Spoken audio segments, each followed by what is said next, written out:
Кылмыш чөйрөсүндө Дөй Чыңгыз деген каймана аты менен таанымал Чыңгыз Жумагулов 30 июлда номер 21 абактын камераларынын биринде киши колдуу болгонун жаза аткаруу кызматынан ырасташты. Жамыктын басма сөз кызматы анын өлүмү тууралуу толук маалыматты кечирээк бере турганын билдиришти. Бишкектин 1-май райондук соту кылмыштоонун мүчөсү Чыңгыз Жумагуловдун бөгөт чарасын 15 июлда караган. Ага ылайык Жумагулов 7 сентябрга чейин номер 21 абакта болору кабарланган. Улуттук коопсуздук комитети Крым Төбөл кармалганын 15 июлда билдирген.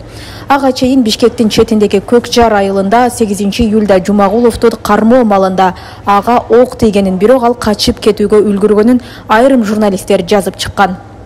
УКМК чүйдө кылмышкер изделип жатканын, бирок Жумагулов менен атышуу болбогонун билдирген.